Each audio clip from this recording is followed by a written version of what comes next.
Assalamualaikum warahmatullahi wabarakatuh.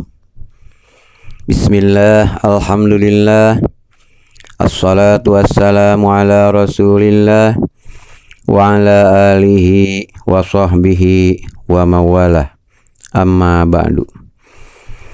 Sahabat beriman yang berbahagia, sebagaimana yang telah saya sampaikan pada video sebelumnya, pada video ini saya akan melanjutkan pembahasan tentang takwa, yang mana takwa itu adalah merupakan kunci utama untuk menuju bahagia dunia akhirat. Pada video sebelumnya telah kita bahas tentang melaksanakan perintah Allah. Pada video ini akan saya kupas tentang meninggalkan larangan Allah, yang mana meninggalkan larangan Allah ini adalah merupakan bagian kedua dari definisi sederhana takwa. Artinya, bila seseorang masih melakukan apa yang dilarang oleh Allah, berarti dia belum takwa, dan dia tidak termasuk orang yang dijamin atau dijanjikan bahagia dunia akhirat oleh Allah. Sahabat beriman yang berbahagia, orang yang melakukan apa yang dilarang oleh Allah, atau orang yang meninggalkan atau tidak melaksanakan apa yang diperintahkan oleh Allah, maka orang itu disebut orang yang berdosa atau orang yang melakukan maksiat. Oleh karena itu, tinggalkanlah maksiat. Kenapa? Dan apa efek dari maksiat itu? Ada sebuah keterangan dari sabda Nabi Sallallahu Alaihi Wasallam, yaitu apabila seseorang melakukan satu maksiat, maka di hati orang tersebut akan dibuatkan satu titik hitam. Dan apabila orang tersebut terus-menerus dalam kemaksiatan, maka hatinya akan menjadi hitam. Artinya, hatinya tidak ada cahaya Allah atau cahaya keimanan. Dan apabila hati sudah tidak mempunyai cahaya Allah, maka hati itu tidak akan mendapat petunjuk dari Allah. Dan apabila hati kita tidak mendapat petunjuk Allah, maka segala perbuatan kita akan mengikuti hawa atau keinginan nafsu. Dan apabila perbuatan kita mengikuti hawa nafsu, maka akhirnya kita akan celaka, baik di dunia maupun di akhirat. Karena nafsu menyuruh dan mengajaknya pada kejelekan, yang mana kejelekan itu membawa kepada kehinaan dan celaka. Oleh karena itu, untuk menjadi orang yang bahagia dunia akhirat, laksanakanlah perintah Allah dan jauhi larangannya, terutama yang termasuk dalam kelompok perbuatan dosa-dosa besar, seperti mabuk, berzina, membunuh, mencuri, riba, meninggalkan sholat fardu yang 5 waktu, dan masih banyak yang lainnya. Karena perbuatan maksiat itu akan mengakibatkan, pertama, terhambatnya aliran rezeki. Karena kalau diibaratkan aliran rezeki itu adalah seperti aliran air di dalam sebuah pipa, maka dosa-dosa itu diibaratkan karat-karat pada dinding pipa yang menghambat aliran air itu. Yang kedua, hati tidak mendapatkan kelapangan. Pikiran sering pusing dan sering timbul masalah. Kenapa demikian? Karena kita ini hidup di bumi Allah, sementara kita tidak mengikuti aturan Allah yang punya bumi ini. Maka seolah-olah kita melawan atau menentang kepada Allah. Kalau demikian adanya, apa Allah akan suka sama kita atau Allah akan membenci kita? Jawabnya jelas, Allah akan membenci kita. Lalu, apa yang akan diberikan Allah kepada orang yang dibencinya atau dimurkainya? Tentunya kita pun akan mendapatkan sesuatu yang kita tidak suka kepadanya. Itulah yang disebut laknat Allah. Orang yang mendapat laknat Allah, dia tidak akan senang dan ridho dengan apapun yang diberikan oleh Allah. Walaupun mungkin apabila hal tersebut diberikan pada orang lain yang tidak mendapat laknat Allah, orang tersebut akan senang dan ridho atas pemberian itu. Itulah sekilas uraian tentang meninggalkan maksiat. yang merupakan bagian kedua dari takwa, yaitu laksanakan taat dan tinggalkan maksiat, agar kita mendapatkan rahmat atau kasih sayang dari Allah dan terhindar dari laknat atau murka dan kebencian dari Allah. Itulah salah satu kunci bahagia dunia akhirat. Setelah menyimak penjelasan di atas, timbullah suatu masalah. Bagaimana kalau seseorang yang sudah terlanjur banyak maksiat, terlanjur banyak berbuat dosa, yang mungkin kalau hatinya bisa kelihatan, barangkali sudah hitam semua. Nah, itu bagaimana? Bila Allah berkehendak, orang tersebut akan diberi oleh Allah setitik cahaya di dalam hatinya. Misalnya, dengan jalan diberinya musibah oleh Allah, sehingga dia menyadari akan kesalahan-kesalahannya selama ini. Oleh karena itu, para ulama mengatakan bahwa musibah yang menimpa manusia seperti bencana alam, penyakit mewabah, atau mungkin kita dikasih pikiran ruwet, sumpek, dan pusing, atau mungkin kita dikasih sempit rezeki, seperti serba salah dalam usaha.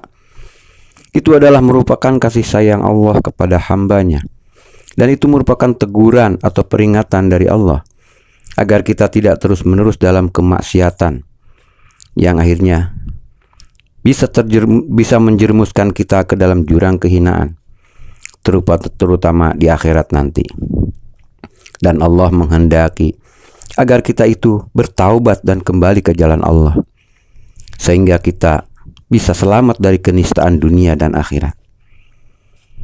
Bahagialah orang-orang yang menyadari dan bisa kembali ke jalan Allah. Tapi sebaliknya, bila kita tidak menyadari bahwa itu adalah peringatan dari Allah dan masih terus dalam kemaksiatan, maka Allah akan memberikan lagi musibah yang lebih dahsyat, sehingga pada akhirnya kita benar-benar menjadi orang yang celaka. Na'udzubillah min dzalik. Oleh karena itu, apabila musibah menimpa kepada kita, baik itu yang bersifat umum, artinya suatu kelompok masyarakat, ataupun secara pribadi atau individu, dalam arti hanya kita yang kena musibah, maka ingatlah bahwa itu adalah merupakan peringatan dari Allah, dan segeralah introspeksi dan mengkaji diri sendiri. Mungkin hidup kita ini sudah keluar dari jalan Allah. Bila iya, maka segeralah bertaubat dan kembali ke jalan Allah dan mohon ampunan Allah. Dan hal seperti itu lebih disukai oleh Allah. Dan perbanyaklah beristighfar, karena Allah telah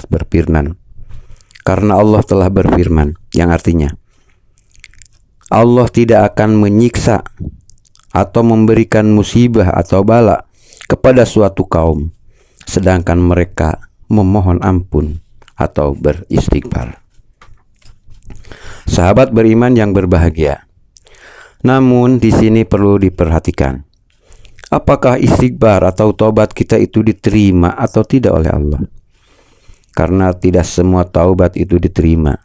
Ada juga yang ditolak karena tidak memenuhi syarat untuk diterima. Nah, di sini para ulama menentukan syarat-syarat yang harus dipenuhi oleh orang yang bertobat, yaitu pertama, taubat dilakukan dengan ikhlas. Artinya bertobat itu karena mengikuti perintah Allah, karena ingin mendapat ridha Allah, atau karena takut ancaman Allah. Jangan bertobat itu karena orang, karena jabatan, atau karena takut dianggap jelek oleh masyarakat dan lain sebagainya. Yang kedua, menyesali atas dosa yang pernah dilakukan. Artinya, dengan penyesalan yang benar-benar menyesal, sehingga penyesalan itu sampai mampu mengeluarkan air mata. Yang ketiga, segera berhenti dari perbuatan maksiat tersebut. Jadi, kalau kita bertaubat dari suatu perbuatan dosa, maka saat itu juga kita harus berhenti dari perbuatan maksiat tersebut. Yang keempat, bertekad untuk tidak mengulangi lagi perbuatan dosa tersebut di masa yang akan datang.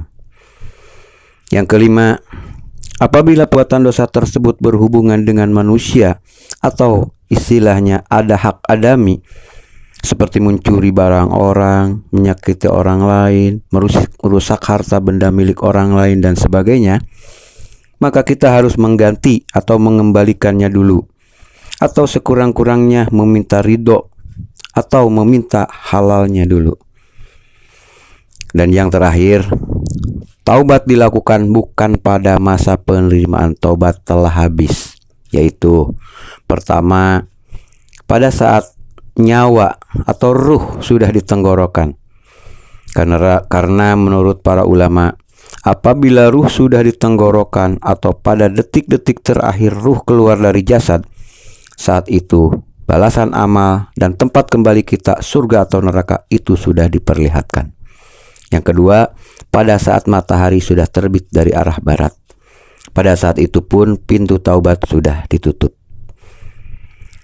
Nah, itulah syarat-syarat taubat yang harus dipenuhi. Dan apabila syarat-syaratnya sudah dipenuhi, maka besar kemungkinan taubat kita akan diterima. Dan pada hasil akhirnya, apakah taubat kita diterima atau tidak, itu tergantung pada kesungguhan kita, dan kita serahkan semuanya kepada Allah. Untuk selanjutnya, di sini perlu saya jelaskan perbedaan antara taubat dan istighfar. Dan apa hubungannya antara taubat, istighfar, dan kebahagiaan. Taubat adalah kembalinya seseorang ke jalan Allah dengan memenuhi ketentuan-ketentuan dan syarat-syarat yang telah dijelaskan di atas. Setelah dia melakukan suatu perbuatan dosa tertentu, yang mana perbuatan tersebut merupakan perbuatan dosa besar, yang artinya dia sudah keluar dari jalan Allah. Dan dosa seperti ini tidak akan terhapus dengan sekedar membaca istighfar. Jadi harus dengan cara bertaubat seperti yang telah dijelaskan di atas. Adapun hubungannya taubat dengan kebahagiaan ialah terdapat dalam firman Allah yang artinya, sesungguhnya Allah mencintai orang-orang yang bertobat, dan Allah mencintai orang-orang yang mensucikan dirinya. Nah, di sini jelas kalau Allah sudah mencintai kita, maka Allah bakal memberi kita hal-hal yang menyenangkan. Pada keterangan lain dijelaskan bahwa dengan melakukan taubat, maka dosa-dosa yang telah lalu diganti dengan pahala-pahala kebaikan. Dan tentunya hal itu sangat menyenangkan. Sedangkan istighfar ialah ucapan permohonan ampun yang seharusnya diucapkan setiap saat atau setiap hari. Karena setiap hari kita tidak luput daripada perbuatan dosa, baik yang disengaja ataupun tidak disengaja, baik yang terasa atau tidak terasa. Dan istighfar ini berlaku untuk dosa-dosa kecil saja. Karena ada keterangan yang menyatakan bahwa dosa-dosa kecil bisa terhapus dengan istighfar dan amal soleh atau perbuatan baik. Tapi dosa-dosa kecil pun jangan dianggap remeh. Karena dosa-dosa kecil pun bila ditumpuk, dalam arti kita selalu atau terus-menerus melakukan dosa kecil, maka dosa itu akan menjadi dosa besar. Titelnya sama dengan orang yang melakukan dosa besar, yaitu fasik. Lalu apa hubungannya istighfar dengan kebahagiaan? Jawabnya adalah terdapat dalam firman Allah yang artinya, Allah tidak akan menyiksa suatu kaum sedangkan keadaan mereka memohon ampun atau beristighfar. Nah, di sini bisa dipaham bahwa orang yang selalu beristighfar itu akan selalu bahagia, artinya akan terhindar dari hal-hal yang membuatnya tersiksa, seperti sebab kekurangan, atau selalu banyak musibah, atau selalu banyak masalah dalam kehidupan, dan sebagainya. Ini kalau kita pahami secara bersifat individu. Dan memang dalam teksnya ditunjukkan secara umum, yaitu kata kaum, artinya sekelompok manusia. Dan kalau bersifat umum, tentunya siksanya tuh bukan seperti itu, tapi seperti wabah penyakit, atau bencana-bencana alam dan sebagainya. Sahabat beriman yang berbahagia, kesimpulan dari video ini ialah bila ingin bahagia dunia akhirat, kerjakanlah apa yang diperintahkan oleh Allah dan hindarilah apa yang dilarang oleh Allah. Dan apabila kita terpeleset ke dalam kemaksiatan, maka segeralah kembali ke jalan Allah, serta perbanyaklah membaca istighfar. Minimal bacaannya astagfirullah, sehingga kita mendapatkan rahmat dan kasih sayang Allah. Dan apabila hidup kita ada di dalam rahmat dan kasih sayang Allah, apapun yang terjadi, apapun yang menimpa kita, kita akan tetap tenang, senang dan bahagia. Kalau tidak, kita akan celaka dunia akhirat. Na'udzubillahi min dzalik. Adapun banyaknya bacaan itu terserah kita. Bila lebih banyak, maka akan lebih baik. Dan Nabi Shallallahu Alaihi Wasallam dalam sehari membaca istighfar lebih dari 70 kali. Dan apabila kita beristighfar, ingat akan dosa-dosa yang telah dilakukan. Dan hadirkan hati pada istighfar. Jangan sampai mulut baca istighfar, hatinya kemana-mana. Itu namanya tidak hadir hati atau lalai. Sahabat beriman yang berbahagia, semoga kita diberi taufik dan hidayah oleh Allah Subhanahu wa Ta'ala, sehingga kita mampu melaksanakan taat dan perintah Allah atau perintah Allah, dan mampu menghindari maksiat atau larangan Allah. Amin ya Rabbal Alamin. Dan saya ucapkan terima kasih kepada semua yang sudah menekan tombol like dan subscribe-nya dan mampir di channel ini. Dan saya akhiri pertemuan kita ini sampai di sini. Semoga bermanfaat dan mohon maaf atas segala khilaf dan kekurangan pada video ini. Sampai jumpa di video kunci bahagia berikutnya. Wassalamualaikum warahmatullahi wabarakatuh.